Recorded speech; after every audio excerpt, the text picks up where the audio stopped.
Clean up the room and get it done. Hurry, do it. Send it to her, and she get back. Who wrote this?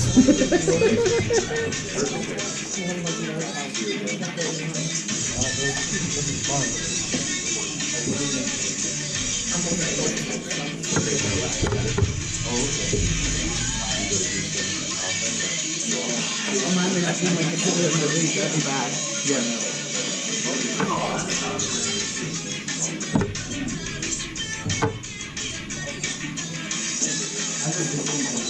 do you think about it? Why are we doing this? I mean, why are we? I mean, I understand monumental. That makes sense. But the other ones, the instructor engineer. Oh yeah. The architect, the instructor engineer is in a performance inspection. I need to do it. You give me a model. I'll put it in there. We're done. These Groupon tickets to the conference for old Paul's Bills. Yep. Getting to actually put Maybe a year ago. drive up. Yeah, we drove up. So my buddy's got a house in Wareham, Massachusetts. Oh, nice. So we stayed there. Stayed in Provincetown.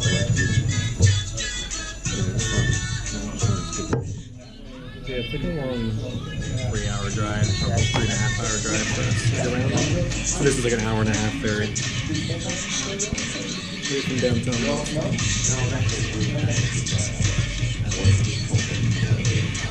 Are you visiting her still? Yeah, we're gonna stay with her. That's cool. They helped us build our house. Oh, yeah. All the documents and everything. Nice.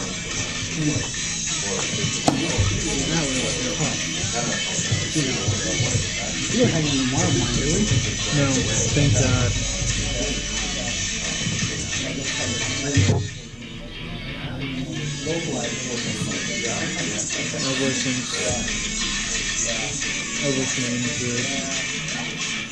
You're the man.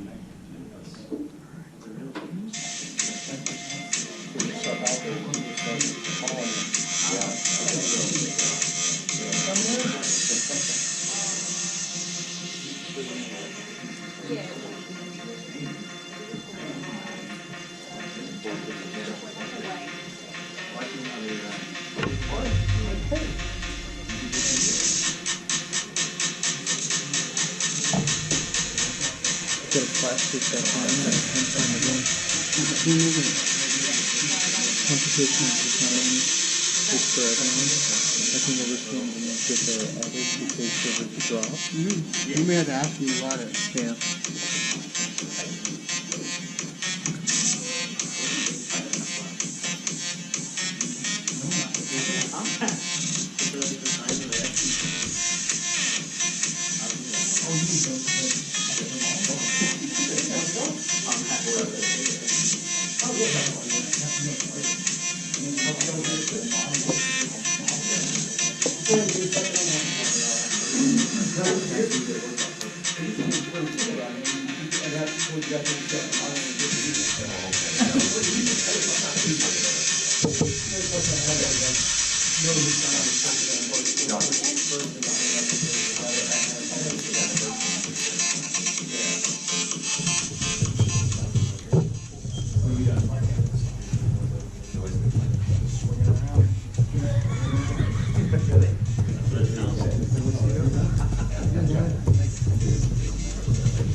Welcome, everybody. Hope everybody's enjoying Built so far. It's my pleasure to introduce four guys who are going to speak about the changing face of AECO. Marcello, Carl, Jason, John, all passionate speakers, technology evangelists. For those of you who have seen these guys speak before, we all know why we're back.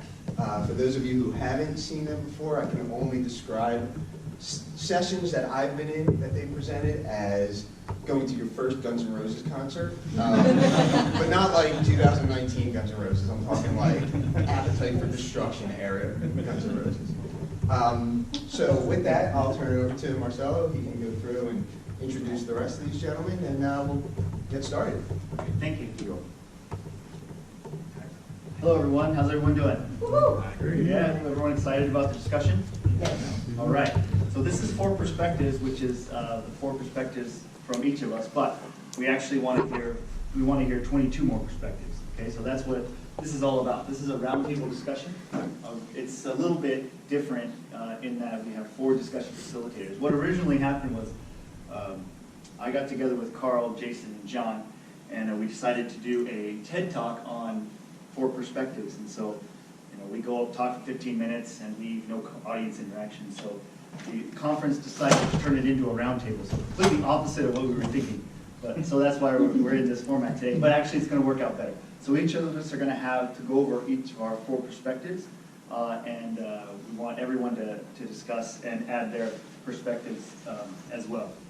So let me go and get started. Yeah, so we're going to really be talking about how the landscape of AECO, we say AECO plus now, just so we can kind of include everybody, is ever changing. And then we're going to have discussions on each of those, and I'll go over the topics here. So Carl's going to kick it off. He's going to be talking about AEC and social media and how that plays a role with the ever-changing face of our industry. And then Jason's going to be up next talking about the impacts on building trades as well as training and how kind of the younger generation fit into all this. And then John Pierson over there is going to be talking about how to leverage really sharing your data and how you can educate the industry and make it a better place. And then I'll pick it up at the end and I'll talk about how what the next job positions may look like inside of our industry, because this thing's moving so quick and we have new technologies that we have to adapt to. So how do we manage that, and what kind of positions may be available in the future? All right, so everyone ready to kick this off? I want to say we are discussion facilitators, but we're also going to be part of the discussion. Okay, so I want everyone to discuss amongst each other, and we'll be joining in. So Carl, you want to come on up and let's get this started right. Right. Thank you, Marcello. As you mentioned, my particular talk is on social media. No social media would be complete if we didn't take the obligatory selfie first. So please everyone. Cheese. Cheese. All right. Thank you, everyone.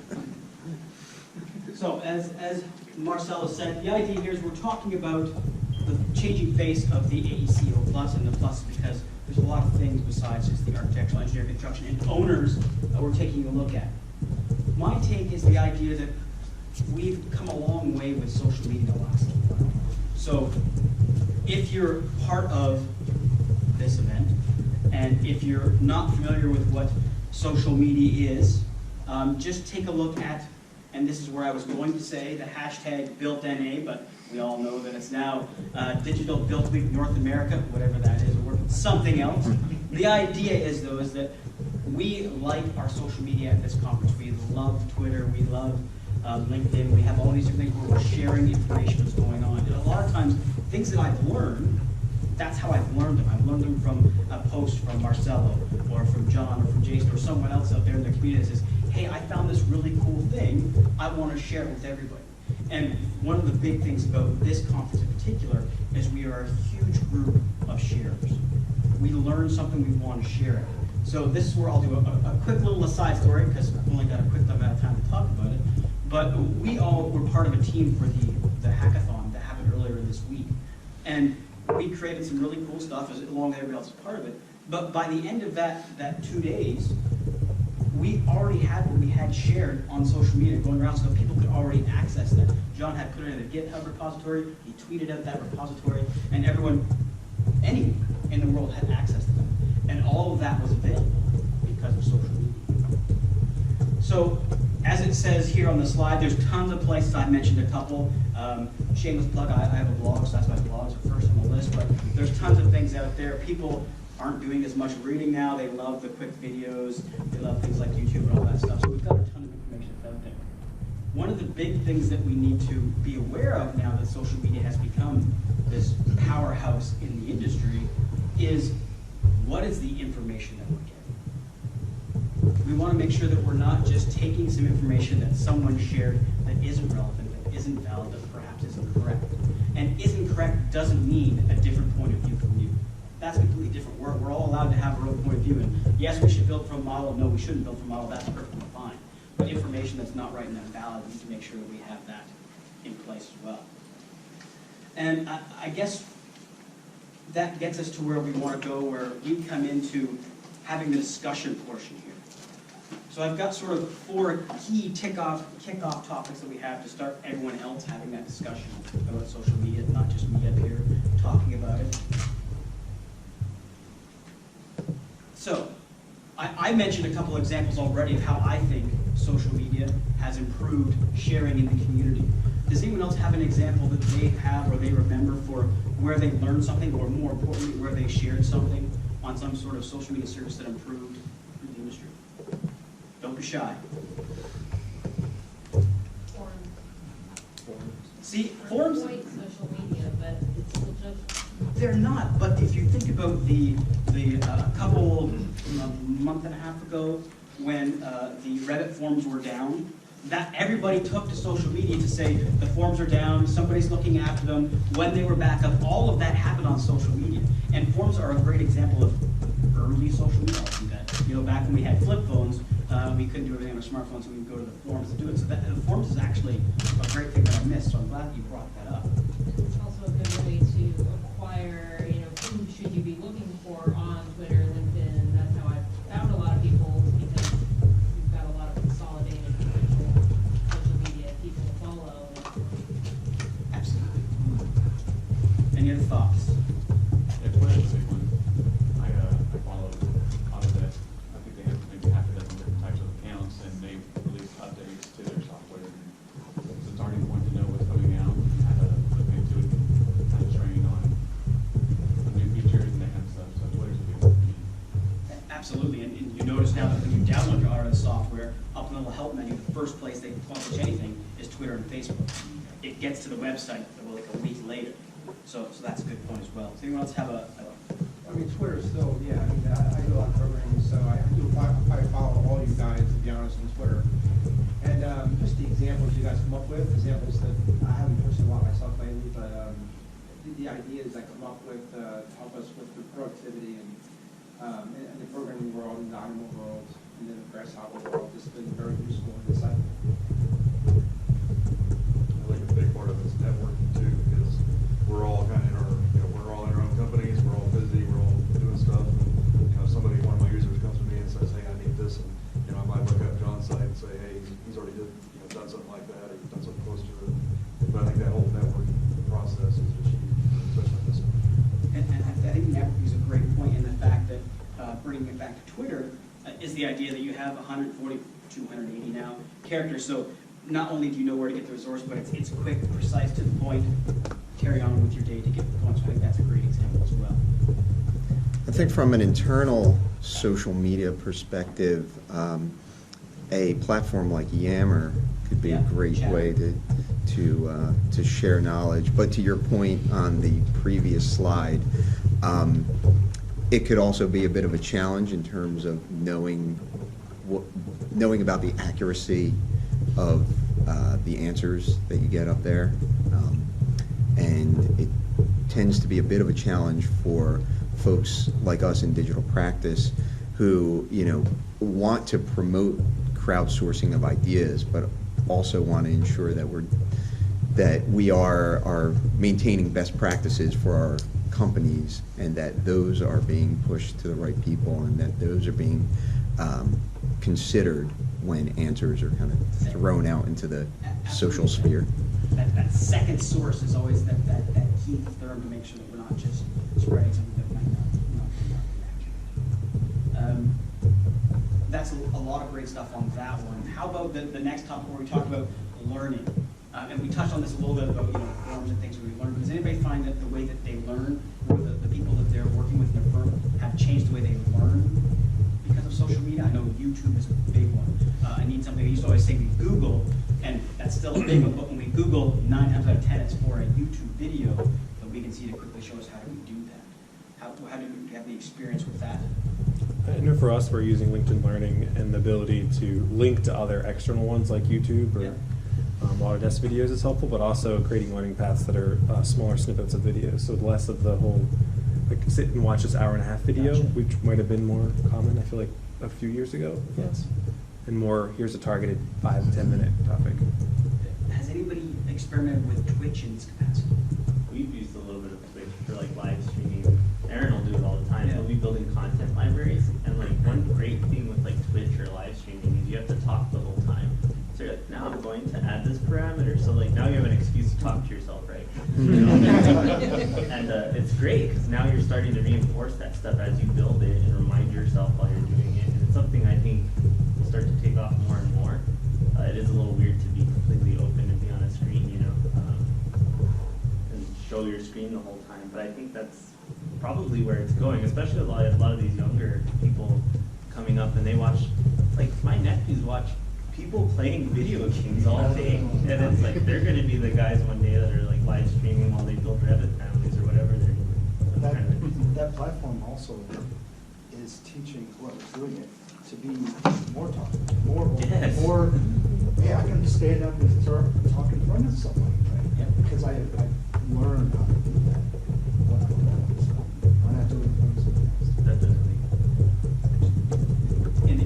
In a roundtable I was part of here last year with Ryan Mackey, one of the ladies in the roundtable said that's what they do for their onboarding. They didn't go as far as actually put it on Twitch, but she would get her afternoon's assignments for what she's supposed to do, create content, fix a model, and all the new people would sit behind her in a boardroom, and she would just work. And then they would ask questions, I built those, I don't build like that. So rather than a tailored content that says, this is how we build families, this is how we add a tag, they were asking questions that were relevant to them because they were seeing things happen like, whoa, what's that shortcut? How did I ever learn that? And that's something like, Jonathan, when we get into Twitch, I think really start getting that coming through. Those social skills are really helpful too when we have, Skype meetings where it's over a certain threshold and then everyone's kind of on mute or multitasking and you're losing all of that face-to-face kind of collaboration. So hopefully that'll change. Yeah, exactly. You absolutely. Social media has actually made me better at explaining things in a concise way. Because before I used to have to use Twitter to explain it with 120 characters, like the whole idea and explanation. And so eventually I started putting up single images that would explain a whole concept using like a cheat sheet one-page formats. And so now my blog posts used to be these long novels. Now I'm just like, look at the picture. And my tweets are like, look at the image. And so and then as you said, the videos now get shorter. And you train people at work. It's like, look at this 3-second video or 5-minute video, as opposed to wade through all this data and then learn it. So I think it's getting us more efficient at absorbing the data for training. Absolutely, and we all know, picture where it didn't happen. Which nicely rolls back into the next topic of the trusted things. We talked a little bit about going to the forums, coming to conferences like this where now part of your registration is what's your Twitter handle. So you kind of know people that you've seen speak, you've seen go where to go for that. But does anybody else have any thoughts about, maybe the seedy underside of working with social media where you get that not trusted stuff? I mess around a lot and people take me serious sometimes. Like I'm like, override everything to white and it'll be a good way to hide it in Revit. And I'm like, that was a joke. So for the next hackathon, sarcastic text has to be what we come up with. Comments like that is that people respond back saying that's ridiculous. It is a conversation. That's true. It's definitely a conversation starter, and all of that kind of nicely plays into the last one, which is the one that I really wanted to make sure I got time to cover, is personal versus professional. Who here has more than one account? For one platform? No, like a personal versus professional. when you're using Twitter or social media. Same platform? I'm sure, same platform, yeah. Say Twitter. Say Twitter, for example.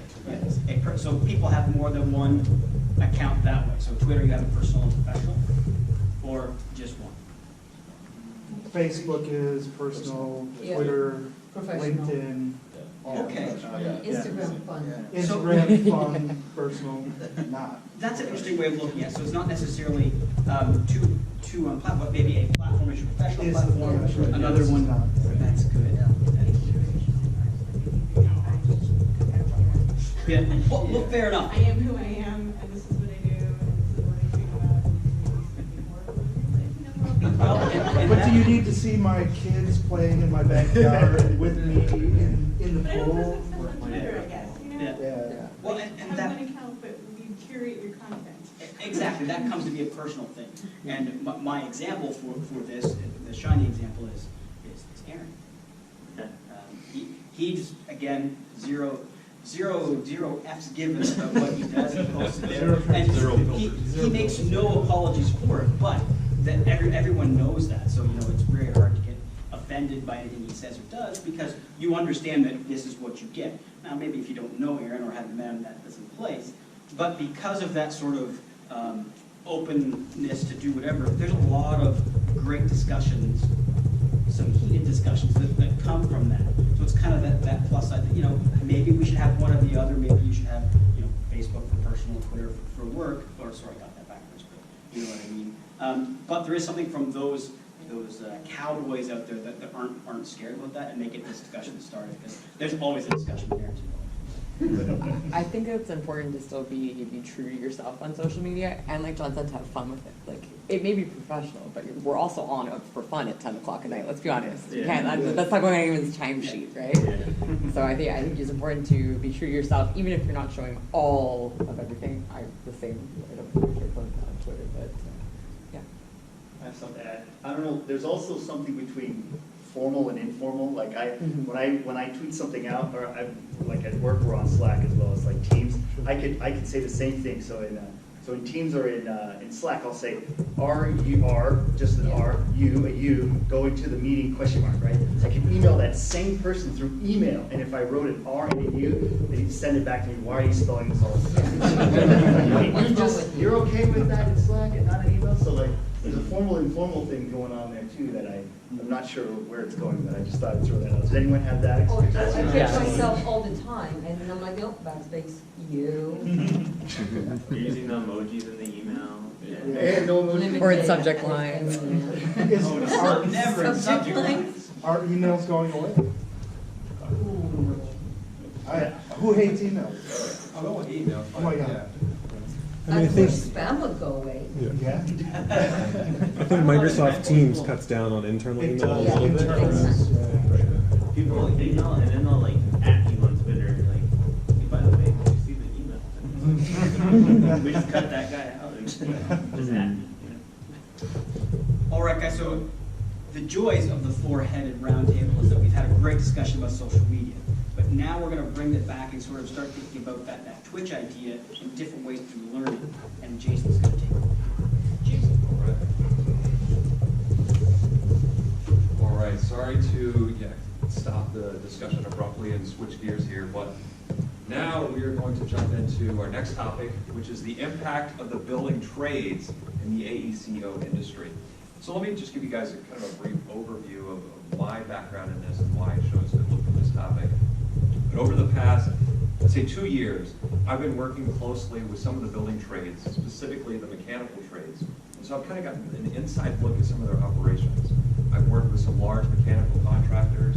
I've worked with some of the trade unions and got to see how they are handling this transition in our industry right now. And so yesterday in the keynote, if you guys were there, there was this idea mentioned about we're still using BIM to generate drawings. Well, in the trades, they're not doing that, right? They're not concerned about drawings because these are the men and women that are constructing the buildings that we design or live in or work in or whatever it may be, right? So they're not concerned about creating drawings. They're concerned about making this stuff work so that they can install it. And so it's really cool to see what they've been doing over the past couple of years to advance some of these BIM technologies or as some of them would say, VDC, right, virtual design and construction. And so they're modeling to a high level of detail so they can then fabricate off of that. So BIM and VDC technology is kind of one thing where I've seen them make some strides. The other thing that is really cool is prefabrication. So they're taking those models and then they're kind of breaking them down into what they would call spools. So kind of smaller chunks of different pieces of systems that they can create in the shop, right? Because in the shop, it's a safer environment, it's a controlled environment, and so they can use those models, break it down, and then start to prefab in the shop, and then ship it out to the site, and then it goes a lot quicker on the site. So it speeds things up, it's safer, and really that's the big thing, safe, right? Because we got to keep these guys safe. But anyways, I've seen some really cool things where they take the model, and they're out in the shop, and they'll build these skids, and then they'll get some HoloLenses out, and then they'll use some augmented reality to start installing these spool pieces on these skids, and then they'll ship it out to the site and install it. So it's really amazing with some of those things that they're doing. So that's kind of a couple things that I see as far as how they're advancing it. The other side that I want to touch on just briefly is how it's affecting our labor shortage, right? Because we all hear about the labor shortage in the construction industry. Well, they provide a valuable option for the next generation to come out of high school and to jump into an apprenticeship program and learn a trade, right? But it's not just like when many of us were growing up. I'm sure you have a similar story to mine, where people were like, you got to go to college, you got to go to college, you got to go to college, right? Well, now, in the world that we live in, where everything is so specialized, you can go to a trade and you can learn this craft. You can learn the technology, right? In some states, if you're, let's say, for example, I know in Wisconsin, the plumbers can stamp their own drawings, right? So you don't need an engineer. So they can almost get, or I don't want to say, like, I don't want to try to, make different statuses here, but some of these tradesmen and women, they can do the same things that an engineer can, right? And that's what I study. My background is in engineering, and some of these tradespeople can do the exact same thing, right? So I have 2 young kids, and I'm not necessarily thinking about what their career path is going to be. Obviously, we're educating them, but if they were in high school, I would definitely be saying, you should take a look at the trades, right?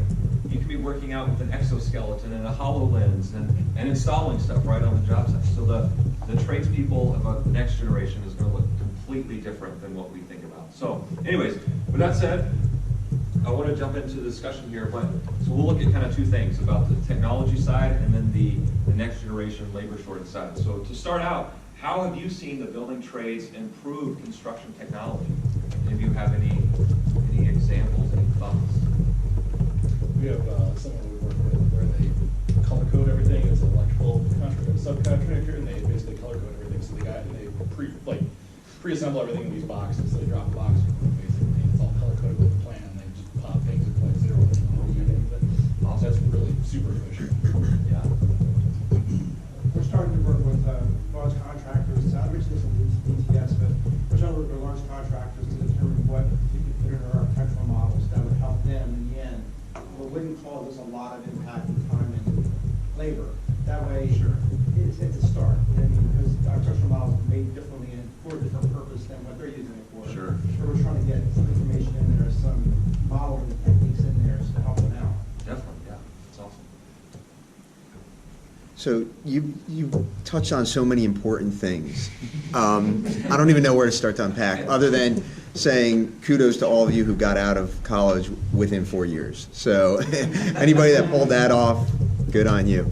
I personally haven't seen construction, the trades improving construction technology yet, but you make a great point about these generations coming up through school now, and I'm talking about high school, grammar school, and what we as parents can start to, how we can start to teach our kids that, yes, maybe college isn't the right choice for you. Maybe going into the trades is something that's really more along the path that you want to go. And I think that, with rising tuitions, paired with our kind of new and improved view of what the people going into the trades can provide, is really going to change the face of construction technology in the future. I don't know where it's going to go. There are people like Mike Rowe from dirty jobs. He does a big scholarship fund for kids who aren't going to go to college and go into the trade. So I think that there's going to be a lot of movement in where the trades can start to improve technology. I really do. It's funny how things come in full circle, because, you know, I'm older, you know. I started off on the drafting board, and, you know, all that kind of fun stuff, you know, you hear those spiel by many people. I didn't go to college. You know, I initially started to, my boss said, you know what, I need you to work, so I had to go to college early, and got into technology instead, but I didn't go to college. So I have 33 plus years of experience in the AEC industry. So what's better? And no debt. Going to college, or is it better having AEC experience? Yeah. We kind of, our company is kind of addressing, like you talked about, the lack of interest in the trades and kind of the work shortage that's coming up. We go to colleges, and I mean, every one of the kids has got a smartphone. We go in with an AR app that they can pull up, and we just do handout sheets where they scan a QR code, where they can look at whatever we're designing, whether it's a power plant or anything else, and they can set it on the sheet, and rotate the sheet around and actually see it and work with it. And that kind of gets them interested in, hey, here's a big power plant you guys have built, but it's not necessarily all about mechanical stuff. Here's the design aspect of it, and here's the VR aspect of it. What can I do to make this thing? We've got a lot of good interest from kids in colleges that are adapting to that. That's their language, is technology. So you go to colleges? What about high school? We've got another group, and this goes way back before building trades. We have a survey group that's adapted. They call it Kids in Surveying. Elaine Ball is one that really picked up on it. And this was with another product we use called Token. There's a massive shortage in surveyors right now, and there's not enough to go around. But she's actually adapted like cartoons and stuff. The same thing with QR codes. So with the kids and their little iPads, they can pull up a virtual model on an iPad and look at it and see what surveying is all about. Laser scanning. So the point cloud on it, they can kind of walk through it and see their school and stuff like that. And that's geared towards more like the younger, like junior high school kids. So we've got a really good response out of that too.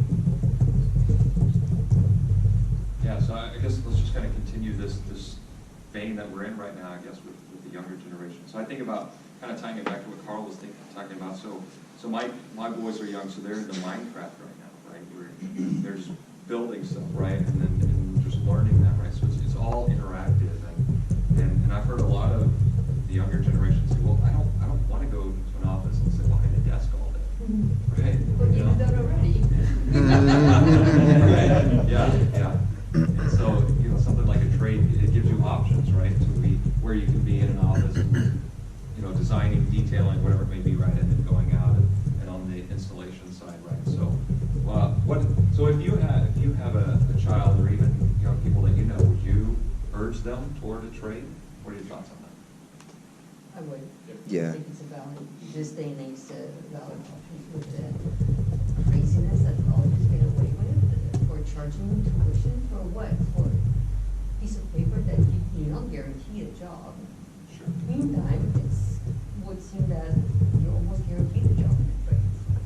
Then you can escalate, go up the ladder, and make really good money here. I also think it's. Unless you want to be a doctor. Yeah, exactly. I think it's important too to think about the amount of free education that's out there on the internet, free or cheap, right? You can go and find Harvard course curriculums and just take them if you want, And I think that at some point, maybe the piece of paper is not going to be all that important, I think that's the case right now too, because they'll look at your experience too. Like if you go to the PACES, they look at your experience. A lot of times they'll see your experience more valid than the school that what would this school teach you? Yeah, What you have to learn more. The stuff they come out of school with is never enough. So, or we get these new kids, and we have to reteach. Yes. Because they don't know how to put a building together, how to do details correctly. So it's like, you get this, you have to partner up a senior senior person with an older person to get it all right and teach them again, because they just went through this 4-year, 5-year, 6-year $200,000 experience, later. and it was fun. Right? I had fun there. Right. But the degree is still a question mark, because you know all years' experience I have, just 1986, basically. You know, there are still some jobs that I applied for in the past that, well, I don't have a degree in this. Well, I think one point is getting a skilled trade education doesn't mean that's the end of the road for your education career. I mean, the local community colleges, I mean, you take 1 or 2 trade classes, you're just a couple of general classes away from an associate's. Exactly. So you can make that choice. You get your trade to work for a year or 2. If you want to keep going, you keep going. And then you get your associates, but what's stopping you from doing online courses while you're still in your 20s, don't have the responsibilities and continue working towards while you're paying for your college, while it's cheaper because it's online, blah, blah, blah, blah, blah. Also, a lot of companies now offer tuition assistance. So as you're getting experience, you're also getting, your degree. It might be a little bit harder, but you're still going to do it if you're committed to it. I have a good story to add with that. Yeah, like I think education's not necessarily out of the question, but with all these new programs like tuition assistance or whatever, you get your foot in the door, and then you have a lot more ability to move forward. I met this. I became real good friends with this guy at Starbucks. So we were talking. Fun. He's like, "How are you doing?" He's like, "Great, but they don't pay me that much." I said, if you go online and learn a program called Revit, take some YouTube classes, learn how to pop sound some columns and walls. You'll get hired by a company. I mean, at a minimum, $15, $16, $18. Yeah. Like, well, why isn't everybody doing this? I said, right. So we did just that, and then so I found him a few years later.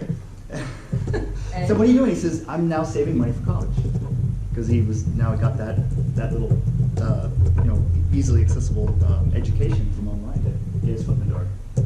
That's great. Well, sorry, I hate to kind of wrap this up here, but I guess just to summarize, I think the conclusions that we're coming to is that the most important thing is learning, and that we're constantly learning and moving forward.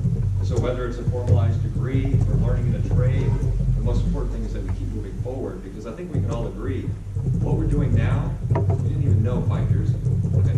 I mean, we were just barely getting going with things like Dynamo and stuff like that, right? And, 10, 15 years ago, we were just getting started with Revit. And so I think that's a good way to wrap up, is that we just constantly got to be moving forward, learning new things to help this industry keep moving forward. So anyways, with that, let's transition to John.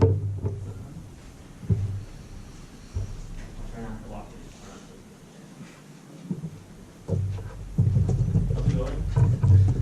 So I really like that conversation a lot, because there are a lot of other good resources. I attended a coding boot camp a few years ago in Whitetown, and I started out as a Revit modeler, and now I just do computer programming. So it changed my whole career path, just learning some coding. So it's kind of fun.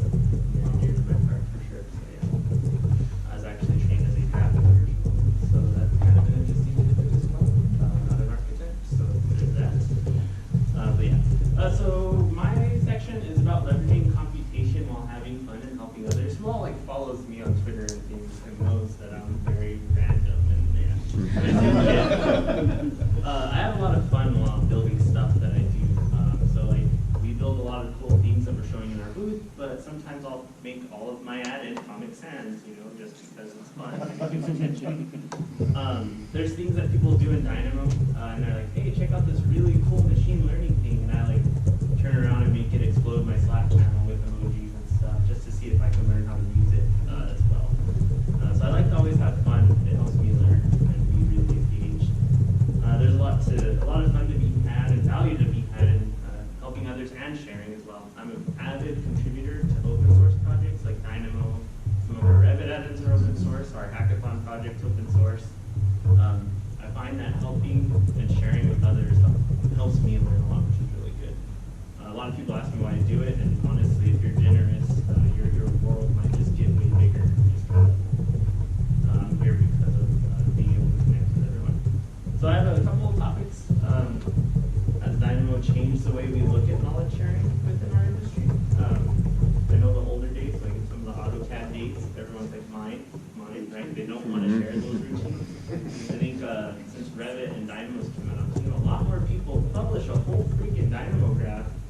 be worth a lot of money, and it saves a lot of people time. It's interesting. So like, is that something you all have seen as well? Does anyone have any comments on it? I think Shane in the presentation made a good point about how there's more value from everyone on the team using the same tools as opposed to just one group of people using that tool and then everyone else doing the hard work. So there's more value if you share your knowledge, and then if everyone's automating their processes, you just get done that much faster. Make money with something. Yeah, So for sure. there's added value by sharing knowledge in that sense. Yeah, it just kind of helps everyone out, for sure. I think the use of Dynamo creates urgency. It's like, I'm going to get the answer right now, and I don't care where it comes from. So it forces me to go out and reach out. So sometimes it's social media, sometimes it's forums, but just the urgency creates a whole different situation. When going through forums, yes, you're there because you want information, but with Dynamo, it's like, I'm going to finish this graph right now. So I've seen that take on different forms. It changes the way that we work in our office. It creates other conversations. So it's an exciter kind of tool. Depending on who you are and how you're using it, the excitement's different. And so I think to me it's changed quite a few things. It's also the fact that, if you start sharing these tools online or however you're sharing these tools, it isn't really about necessarily tools themselves, but how you use those tools differently than somebody else.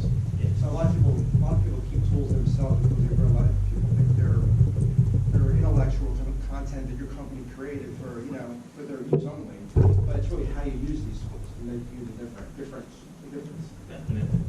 I really like that point that you made. So like, I always say like the person who's adapting those to use them is like the secret sauce more than the actual number on the graph.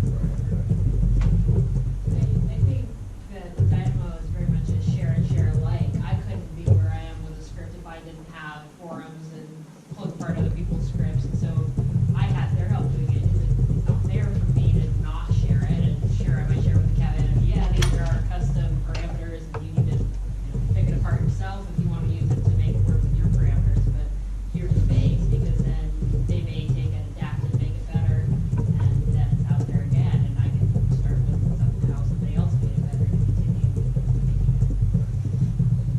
make it go faster if we keep working on the same knowledge here.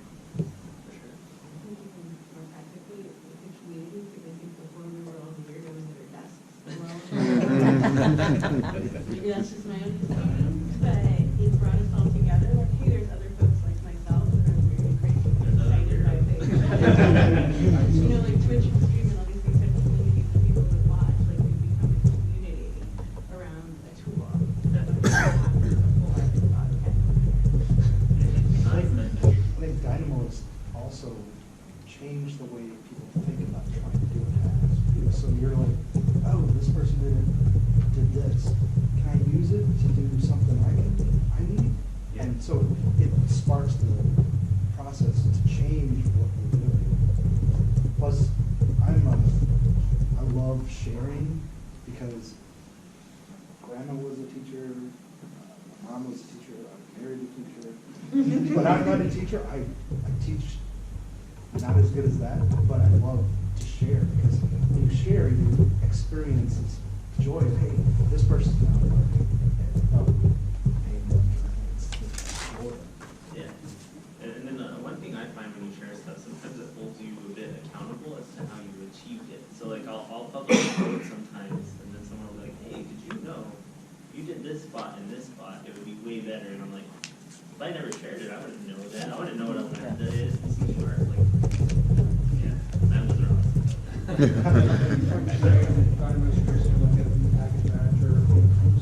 Because, everybody sure is talking about the package manager is expected to update them. Yeah. When you update it, so that onus is kind of on the developer who created it. For sure.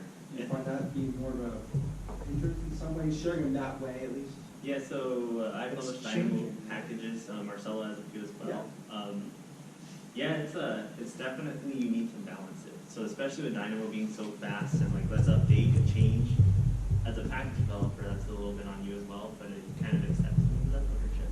In my case, I don't add a lot of new functionality anymore. I'm mostly maintaining between versions anymore because at first I was like, oh man, add this, and it got up to hundreds of nodes really fast. And yes, it can get a bit crazy. My stuff's open source, so like the hope is other people file a pull request and help me update it one day. So that's where we want to get the community in. That's where we're all operating it. I have a comment too. I don't know what it is about Dynamo, but it's one of the platforms that people want to easily share. And so it's almost expected to have graphs that are free and shareable. I've seen people try to actually sell their Dynamo packages, and there were mobs after their head. Like, how dare you? But I mean, it's acceptable for add-ins for Revit, it's acceptable for other things, but not with Dynamo. It was a good thing because everyone's expecting everybody to share. And also, I think out of every industry I've ever experienced in talking to people, AEC seems to be the one that has the most collaboration and sharing above any other industry I've ever seen, which is an awesome thing. Yeah, and that's, you made a great point that I think gets us to this next slide too. We kind of skipped over the other one over concerns, but I think we did part of that within a lot of that. That being said, who all knows what open source licenses are? There's a lot of them, and they're really important. Who knows what Dynamo is under? It's under Apache or MIT, which are super permissive. So technically, I could download the Dynamo source code, compile it, and sell it as an MIT license. So there's a whole, it's in the handout or the data set that we include with this, but there's a whole choose a license website where you can pick what license works for you. I typically use one called GNU, the General Public License, because it limits people for liability and warranty. Because now it's published for you just to use and see how it works. It also limits like using your name, so you can't be like, oh, John published this, so it's this definitely. You can't like, it blocks a lot of that blame. There's a lot of interesting things with licenses. So you technically could sell Dynamo graphs actually, since there's nothing against the rules there other than people are a little touchy on it. Right, but wasn't Dynamo open source from the get-go? Open, yeah, so Dynamo there's a is certain open expectation source. that, well, if it's open source, what are you trying? Yeah, so open source does not mean free as well. I don't know if that's something that has clicked with a lot of our industry yet. So if you look at the licenses, it's just saying the source code has to remain open and follow that license. If you add functionality, you can definitely sell it. I'm not saying I'm doing it, by the way. Don't tweet that. But it's very important to start to understand licenses.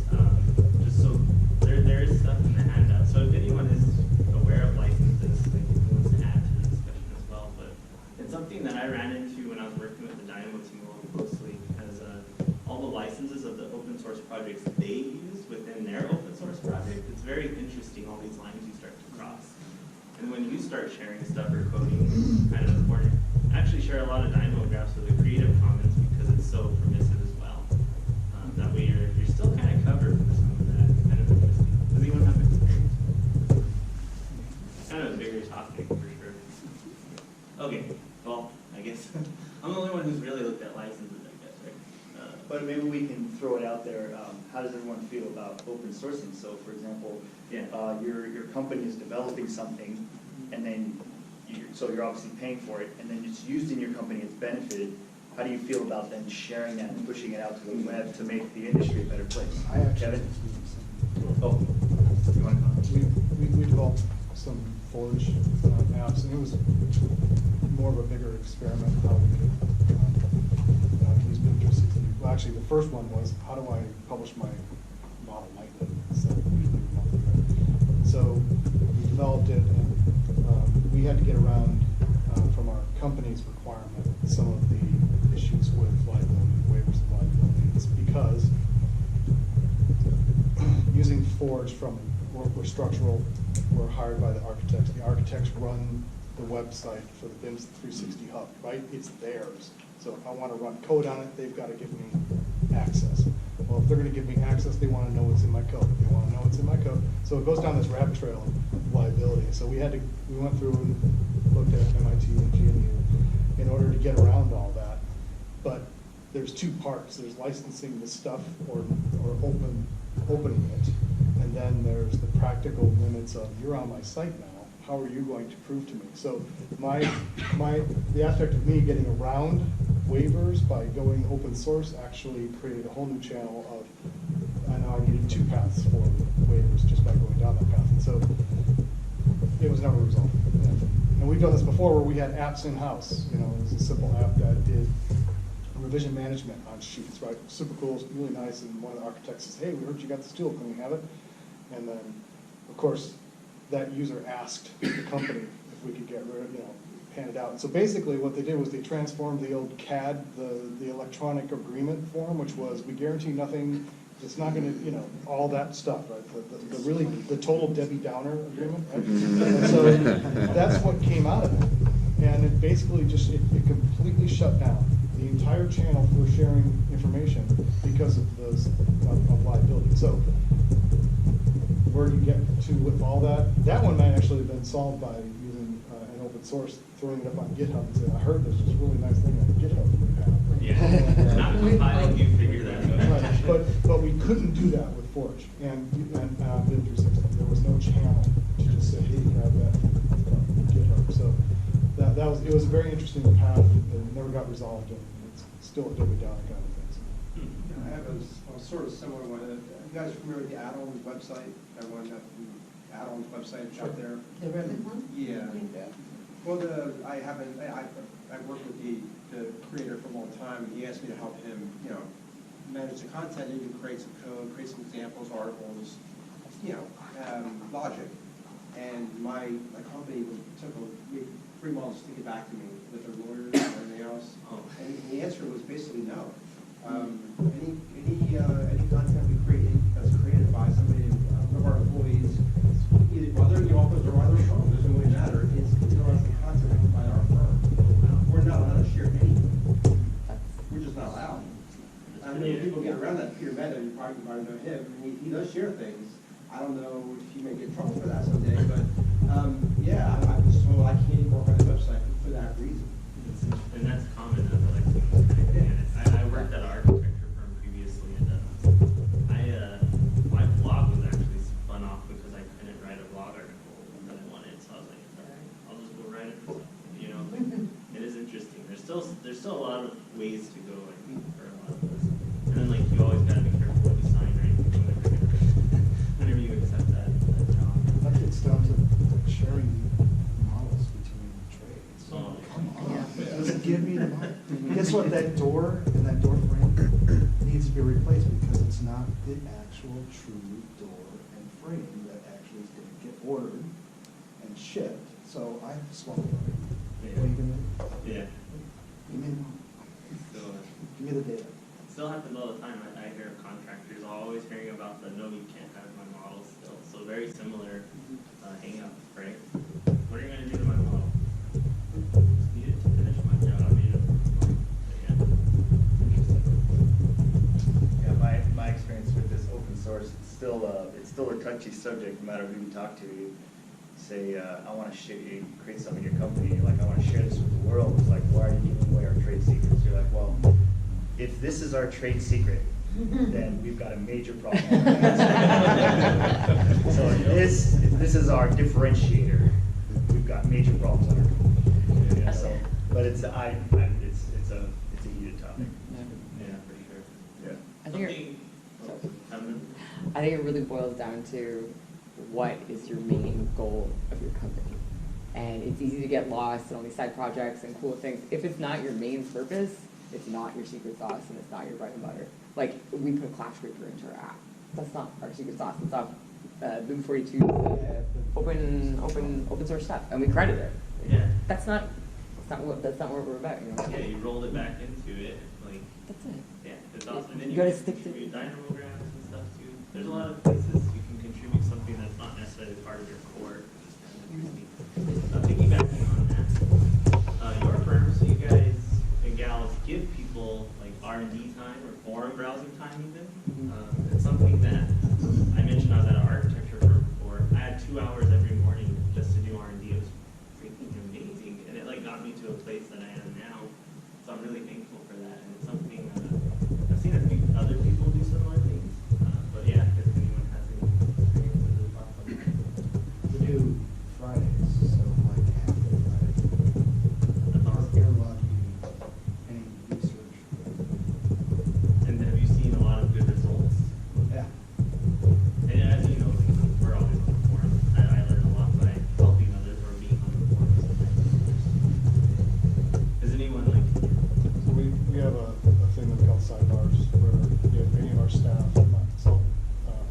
manager, and my staff's the monitors.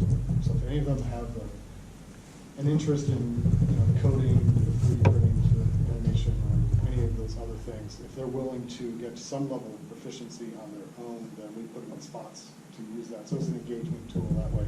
But then, which happens, as everybody knows, as the workload goes up and down, there's weeks where people have a day or two that that I'll give them that time on their side. So then they get to research or develop their own. Yeah, when I'm training, I usually encourage everyone to, outside of the training that they get from me on the topic or assigning a task, I'll ask them to go and research and find something that I don't know, that I wasn't able to teach them. So they can then therefore actually teach me. And that works really well. And it all ties back to what Jason was talking about, is we just always need to be learning now, whatever way that is. Forums and all that are a great way, for sure. So, once again, this is the 4 parts, so I gotta run off and bring in Marcello here, and I think he ties into a lot of that stuff as well. Okay. Thank you, John. Carl. Jason, I'll take it home. This last topic. Defining and rethinking the next job position to deal with the evolution of technology for AECO. We've got 20 minutes. So what do we do this? So we went over a bunch of different technologies, and it made me start to think, are we in the next evolution of another job position? Or how is the evolution going to work with all this technology, all the handling of it, all the R&D?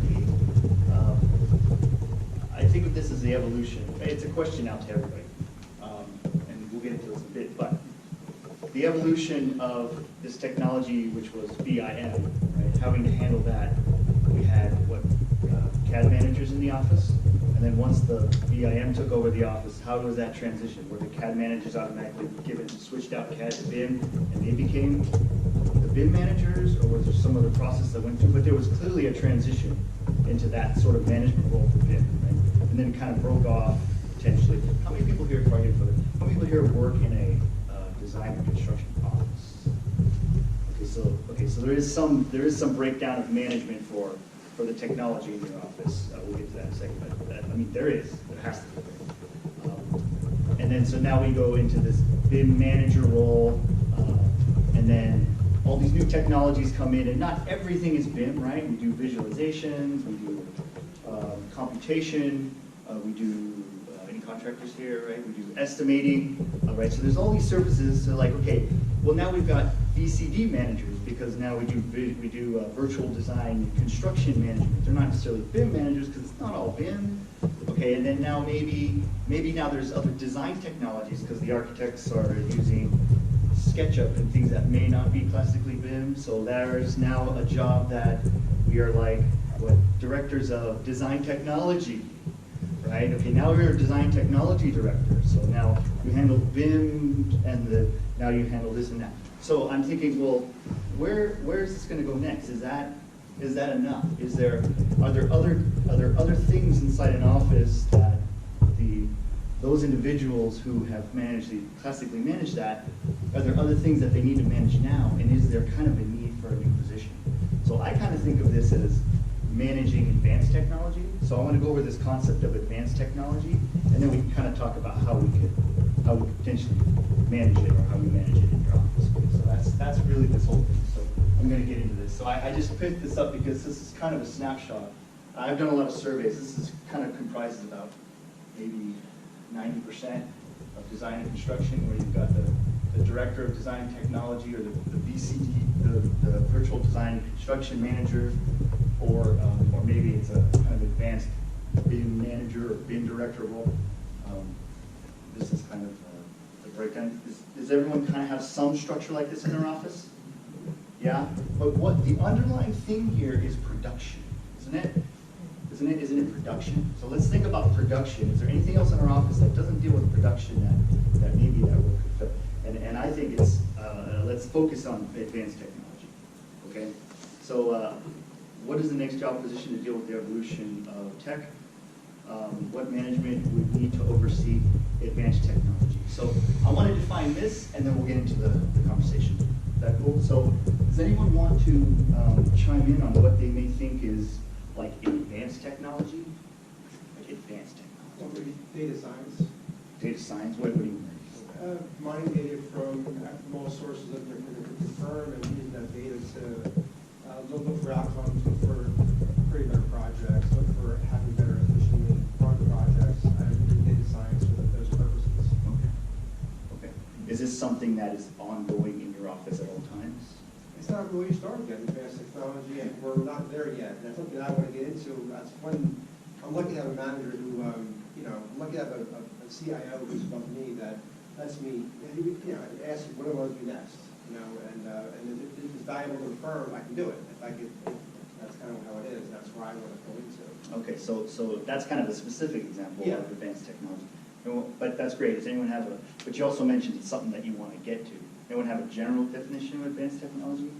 Go ahead. You've been nodding your head all day. Touching so many things.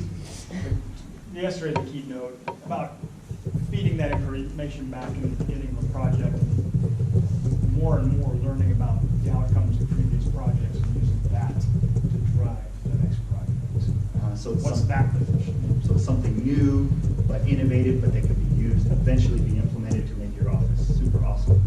Better. Yeah. Is that a good? I'm trying to summarize this for our. Okay. Yeah. And please feel free to project everybody. But go ahead. There's something to say. Well, I would same kind of thing. That's actually something we were doing some of the same things. We're really trying to study past projects to improve future projects and stuff like that. Study past projects to improve future and projects. That just not just benchmarking for data from Revit, but it's like POE sensors and like how you track people.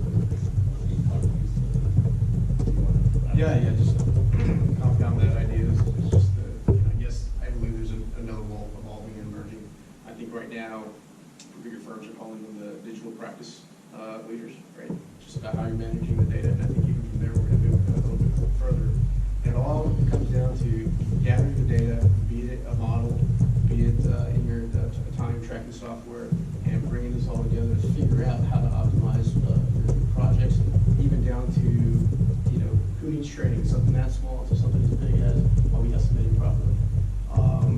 That sits at the CTO level, and I think there needs to be a role, there will be a role below the CTO level that addresses that. Just kind of an intermediary. Yes, Carl.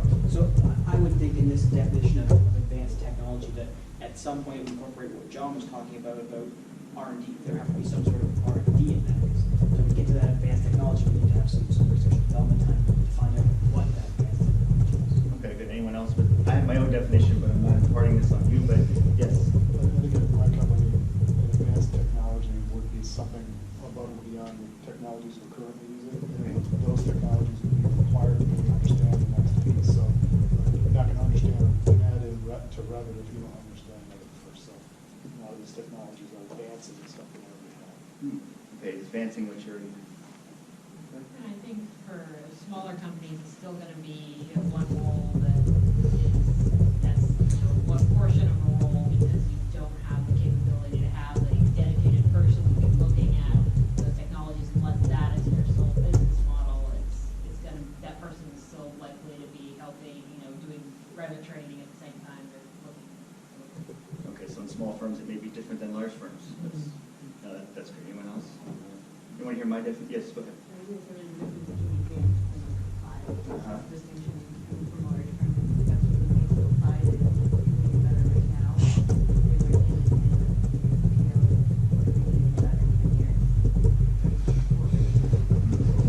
Okay, great.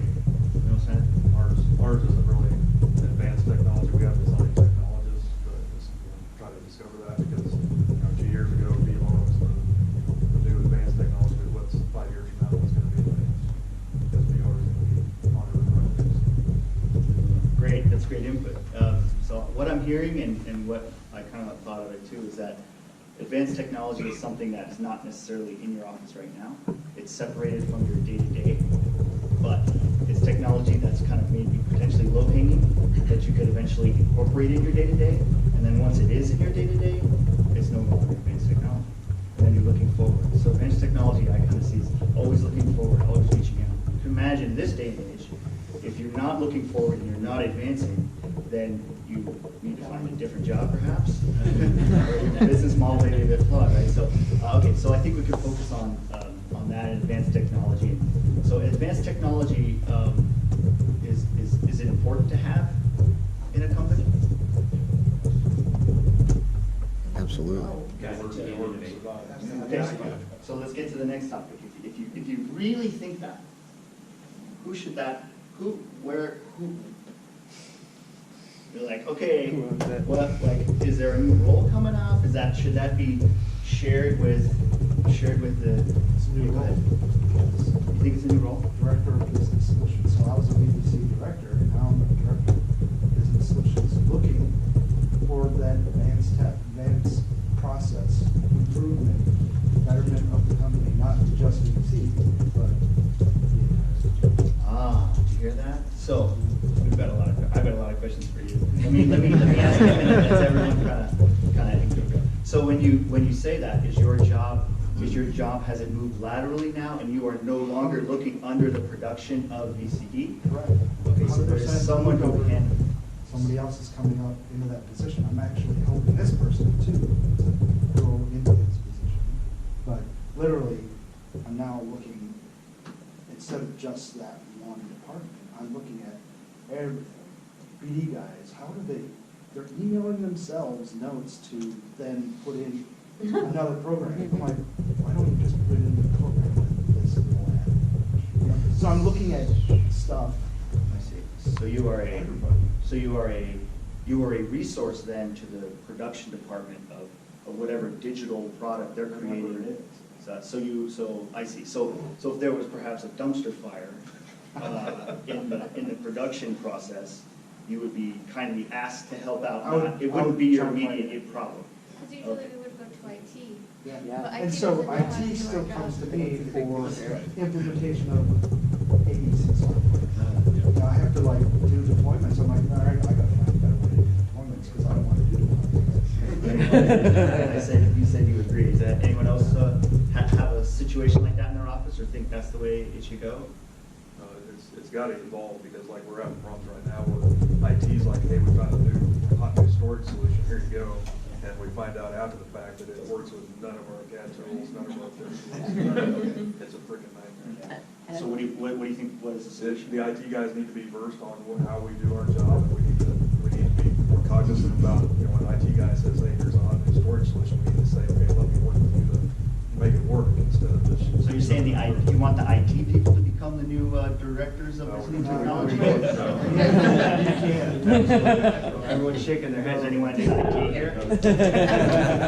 My head's all the time. Yeah, we'd be bankrupt. Okay, anyone else? I think this is a super important thing is when we think of advancing technologies, we think of technologies themselves, like, ooh, new shiny toy, like, let's add to our tech stack, and woo!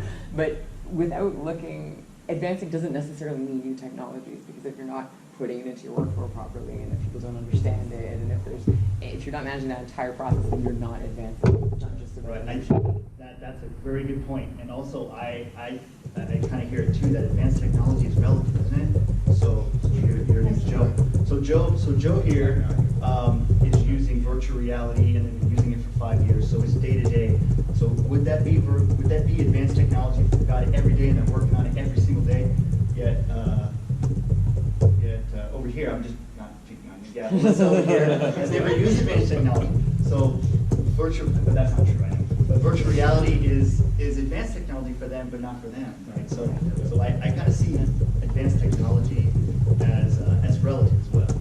But are they applying it to all parts of the practice, right? Or is it just focused on production too? Because like you said, someone emailing themselves and there's so many other things. Okay, so who else? Inefficiencies. Who else do you think should? Okay, so it's kind of part of the company, or is it gonna? It's gonna be because you can't ignore it. So what else do you think? What else? Who else is gonna run it? We need value out of it, so we need someone who recognizes that value as that person, not just someone who gets like super excited, like everything, but also audits it. There's different types of value too. I mean, value to a project, there's also value to winning new projects. Yes. So another dimension of advanced technology is one that's reaching, that you can incorporate day to day. It's relative, and one that is actually going to benefit your company, right? That's what we're saying. I mean, it's kind of obvious, but I just want to make sure we get it. Okay, cool. And we're saying it's needed. Okay. Excellent. So who else could this be? I'm thinking that it's not necessarily on one person's shoulders, that it needs to be kind of culturally baked into everybody. So that, the shared responsibility of people coming in that don't have any experience yet are also the ones that are very excited about the new tools. So it's like all the way up the chain. Yeah, so it's not necessarily, it may not be one individual, maybe a group of people. And you're also saying that it may need to be, everyone may need to be on board. So if your principals are not on board with this, then there could be potential issue. That's what you're saying? Right, so no, it's a no-go. Why is that? Why is it no? Why do you need support? Money and time and effort that has to be allowed by someone. Is that a struggle for anybody? All right, I hear your head nod. Let's go. What do you have to say about it? Do you struggle with that, Robert? Well, in my office, I do it, and then our director of IT does it, both. Okay. Depends on what we're looking at. So, I mean, then we get together and talk, and in the end, he still has to make a decision for the money. But, again, it's, there's two of us looking at it, because we both have different focuses. So do you need to run it up the flagpole to get permission? It just goes from to up him. above? Oh. It's his budget. Ah, In the there you end. go. So it's the one who has the purse strings, huh? Yeah. Oh, okay. Which is always an interesting topic, because sometimes it's like, hey, I need to spend some more money, and he's like, really? And I'm like, but there's two, we've had to, because we're small enough yet, we have had to do it with two people. Okay, so it's two or a committee, and it's important for the people who cut the checks, that they're on board with it. And sometimes it's good too, because I'll come back from these conferences with these great ideas, hey, this is great, let's do this. And then he'll be like, well, let's look at it, and then you kind of sit back and you look at it for a while, like, well, maybe it wasn't as good as I really thought it was. So then you It's said not the fine. same. So you said fine, you can go to the conference. So you said. He's done it with, I've done it to him too. He's come back and say, hey, look, I just was in this big, conference, and look at this. I'm like, well, what about this and this? He's like, oh, wait, I didn't think about But it. it's a collaboration, because maybe the one individual may not have all the answers. Yes, sorry. You have, the person or persons need to be aggregators of the great ideas. You have maybe the staff that are working day to day, kind of power to spend some time looking at the solutions. You're going, this is a problem, how do we solve it? And you're either aggregating those problems or aggregating potential solutions so that you can evaluate both, cost, time, benefit, or wait, this person has a good solution, will that also apply elsewhere so that you can have a more overall approach to getting a solution out there and knowing where the problems are for the day-to-day users, because management can sometimes think that something's a problem it's not, and vice versa. They don't think there are problems where there are clearly problems that impact users. I see. So do you need kind of more than one person to kind of help ground each other? Maybe someone's flying out of the moon and get this virtual reality thing, and we got a big box and we can do all this and that and all this crazy stuff. And it's like, to help kind of bounce ideas off each other and bring it back down to a practical level too. Some good points. Yes. Yeah, there's a certain point where you're crafting the ROI and being able to engage in that discussion and saying, this is what the ROI is. Well, how do you know that? Well, that's what these other people are doing, and this is how much it generally costs. This is how much we can benefit. Well, how do you know that those numbers are right? So being able to have that ROI discussion with the people who have the purse strings, that's a skill set that isn't inherent to everyone. So being able to learn how to communicate at that level and communicate the ROI dialogue to the people who have the purse strings. Way so they understand. Yeah. I can add to what you're saying. I think the person at that role doesn't even necessarily need to have that technical depth. And they need to really understand it and be able to communicate with those guys. But they're the aggregators. Back to the two key things that jumped out. They aggregate and they're able to have a business discussion, match it up with the business strategy. Great. Let's talk. Okay. One more point, and then we'll go ahead for 5 minutes. Go ahead. 5 minutes. 5 minutes. 5 minutes. Okay. I was just going to say real fast that there's a room where people are making decisions you're not a part of. That budget is set probably 6 months in advance of the next year. So if you're not having conversations with them, and if they don't have your back in that room, that budget's already been decided before you said I want the shiny toy. You need to say 8 months in advance. That's a very good point. Not only do you have to convince the people who are cutting the checks, but you also convince them at the right time. You could be telling them in February, and they're like, yeah, well, the fiscal year ends in October, so talk to me then, right? That's what you're kind of saying? Okay, awesome. Great. I was gonna say that our company just started a program, basically, we're pointing jump. And it's basically technology leaders in our firm, and also new leaders, people who have great ideas, let's say. They have the ability and the process where they can come with a great idea for new technology to use. There's a chain, and basically they come up with proposals, come up with the ROI, they come up with, and it goes up the chain, and we have money set aside in our budget so that it would pay for 5 of these jump programs of new technology testing a year. So it goes through all the steps, and it's approved by our leadership that they're willing to move forward with it. And then at milestones, they determine if it's met a milestone, if it has, it keeps going. So we're actually starting to do that now. Excellent. Anyone else want to add? With this, I guess one other thing I want to ask is, so this committee, this individual, should it also be their responsibility to overlook the production in the office? And then, so that's one. The next one is, how does advanced technology affect anything outside your office? Because we've been talking about everything kind of external, right? Like we do this with budget. What about the clients you work with? Right? What about sharing advanced technology with them? Is that important? Should this individual only be concerned about, or individual or committee or people, persons? Should they only be concerned about what's happening internally? Should they also be good at communicating externally, more like a technical evangelist on what's going on? Anyone have any comments on advanced technology, maybe this role, and how it may need to affect your office externally?